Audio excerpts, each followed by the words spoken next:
बहुजन समाज को अगर किसी ने मदद करने का काम किया है, उसके हक अधिकारों को लड़ने का काम किया है, तो चंद्रशेखर भाई हैं।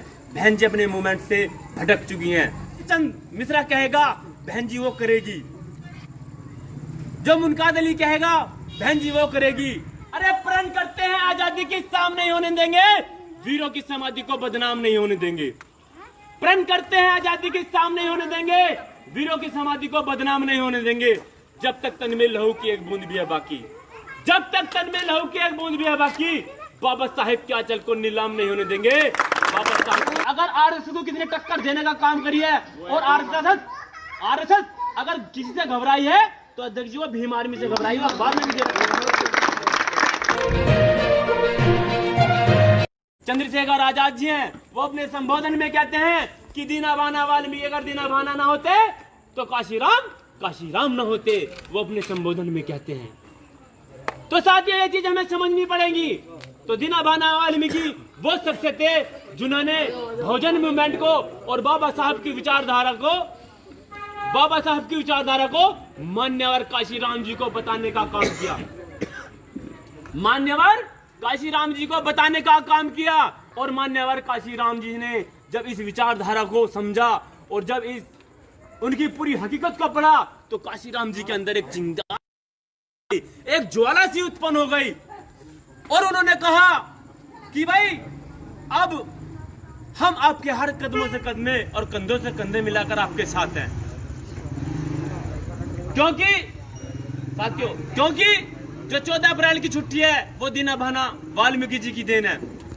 तो ये जो बहुजन मूवमेंट, जो बहुजन समाज में जो एक सामाजिक सोशल वर्कर की तरह काम किया, वो दीना भाना वाल्मीकि, मान्य और काशीराम, याद रखना साथियों, खापर्टे साहब और तेजेंद्र सिंह झल्ली, इन चारों लोगों ने अपने बहुजन समाज को जो SC ST पिछड़ा OBC माइनॉरिटी इन लोगों को बताने का काम किया और इस दलदल से निकालने का काम किया।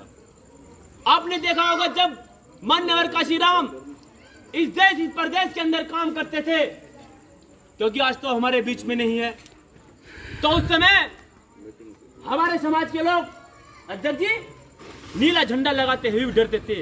इतना उन लोगों का हमारे समाज में भय था। हमारे बहन बेटे को सरेआम ले जाते थे उनके साथ। वो क्या क्या करते थे वो मैं बता नहीं सकता। हमारे भाइयों के साथ क्या क्या अत्याचार होते थे, हमारे बुजुर्गों के साथ क्या क्या अत्याचार होते थे, वो उस समय का अगर दौर होता या हम लोग होते तो शायद उसे सुन के हमारा दिल भी दहल जाता। तो उस बहुजन मूवमेंट को बढ़ाने का कार्य मान्यवर काशीराम जी ने किया और काशीराम जी की बदौलत है जब इस प्रदेश की 4 बार मुख्यमंत्री बहन कुमारी मायावती जी रही। ये चीज समझने की जरूरत है। अब साथियों बात आती है कि अब ऐसी क्या जरूरत पड़ी, जब बहुजन समाज पार्टी थी तो बहुजन समाज पार्टी के रहते रहते भीम आर्मी और आजाद समाज पार्टी क्यों बनी? ये सबसे बड़ा क्वेश्चन है, लोग करते भी हैं, पूछते भी हैं। इसका सबसे बड़ा जो मुख्य कारण यह है, मैं आपको बताना चाहता हूं। आपने देखा होगा जब जब इस बहुजन समाज को अगर किसी ने मदद करने का काम किया है, उसके हक अधिकारों को लड़ने का काम किया है, तो चंद्रशेखर भाई हैं। बहन जी अपने मूवमेंट से भटक चुकी हैं। जो सतीश चंद्र मिश्रा कहेगा, बहन जी वो करेगी। जो मुनकाद अली कहेगा, बहन जी वो करेगी। जो रामवीर उपाध्याय कहेगा, बहन जी वो करेगी। तो बहन जी उनके कहने में चल रही है। और आपने देखा होगा कि जो हमारे काफी लंबे समय से बहुजन समाज पार्टी के अंदर कार्यकर्ता थे, आज वो इग्नोर कर दिए गए हैं, किनारे लगा दिए गए हैं और उनकी स्थिति आज इतनी बुरी है कि वो अपने घर से बेघर हो चुके हैं। तो इस समाज की लड़ाई लड़ रहे हैं चंद्रशेखर भाई। अगर इस देश के अंदर कहीं भी किसी प्रकार का समाज पर उत्पीड़न होता है तो वहां 100 नंबर की गाड़ी नहीं पहुंचती, भीम आर्मी की गाड़ी पहुंचती है। आज आपके लिए लड़ाई लड़ रहे हैं, सड़क से लेके संसद की द्वार तक अगर लड़ाई लड़ रहे हैं तो चंद्रशेखर भाई हैं। चंद्रशेखर भाई जब आपके लिए आंदोलन करते हैं तो यहाँ की तथाकथित सरकार, मनोवादी सरकार, उन्हें जेल में गिरने का काम करती हैं। भाई फिर भी नहीं घबराए, फिर भी डटे हुए हैं और उन पे आज 60, 70 मुकदमे हैं। वो चाहते तो अपने व्यक्तिगत स्वार्थ के लिए आज वो कहीं MP होते या सांसद होते, लेकिन भाई का त्याग बलिदान ये कौम के लिए व्यर्थ नहीं जाएगा।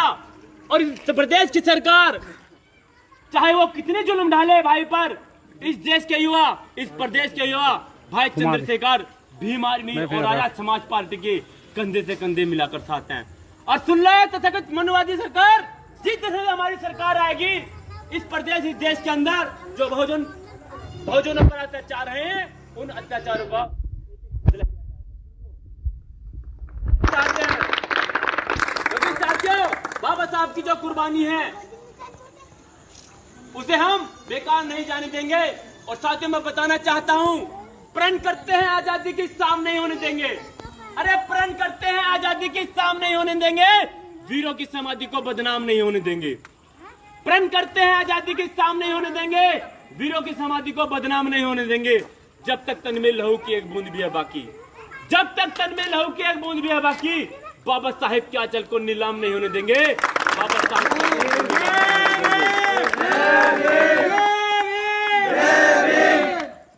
क्योंकि साथियों,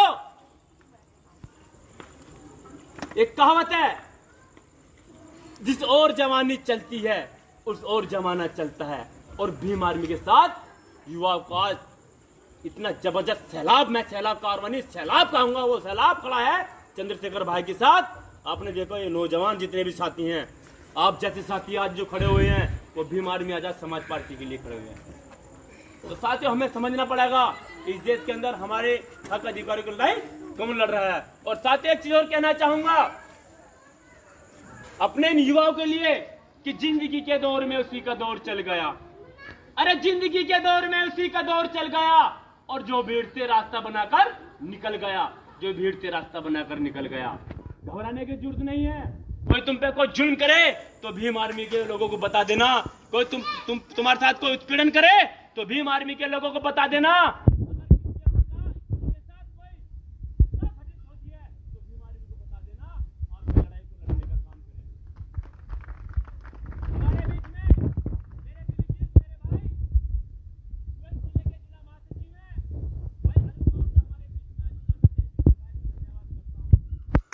मेरे छोटे भाई बंटी जी हमारे बीच में आ चुके हैं, मैं उनका दिल से धन्यवाद करता हूं।